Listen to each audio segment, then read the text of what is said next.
महाडमधील हल्ल्याप्रकरणी मंत्री भरत गोगावले यांचे पुत्र विकास गोगावले यांचा अटकपूर्व जामीन हायकोर्टानं फेटाळलाय।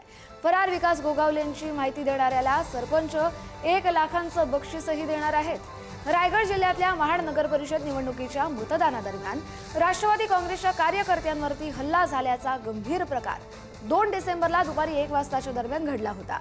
मंत्री भरत गोगावले यांचा पुत्र विकास गोगावले आणि त्यांच्या साथीदारांनी सुशांत जावरे याच्यासह त्यांच्या सहकाऱ्यांवरती हल्ला केला आणि या हल्ल्यात गाडीची तोडफोडही झाली, कार्यकर्त्यांना मारहाण झाली, तर रिव्हॉल्व्हरचा धाक दाखवून धमकावलं देखील गेलं। या प्रकरणी महाड पोलीस ठाण्यात गुन्हा दाखल करण्यात आला असून आरोपी मात्र सध्या फरार आहेत। मारहाणीच्या गुन्ह्यातील मुख्य आरोपी आणि राज्याचे मंत्री भरत गोगावले यांचे सुपुत्र विकास गोगावले यांना उच्च न्यायालयानं मोठा झटका दिलाय, कारण उच्च न्यायालयाने त्यांचा अटकपूर्व जामीन फेटाळून लावलाय।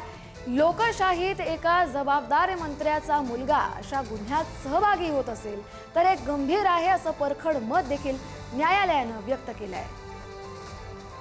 राज्याच्या कॅबिनेटमधील एक मंत्री भरत गोगावले यांचा मुलगा फरार आहे। त्याच्यावरती तुम्ही प्रश्न का विचारत नाही? फार गंभीर गोष्ट आहे।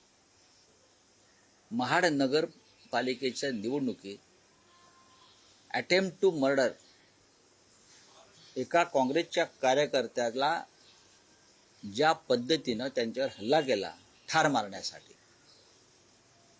आणि पोलीस यंत्रणा त्यांना मदत करत राहिली, हायकोर्टानं त्यांचा अटकपूर्व जामीन सुद्धा फेटाळला, म्हणजे प्रकरण गंभीर आहे ना। मंत्र्यांची मुलं, मंत्र्यांचे भाऊ यांना खून केले किंवा दरोडे टाकले, चोऱ्या केल्या, भ्रष्टाचार केला,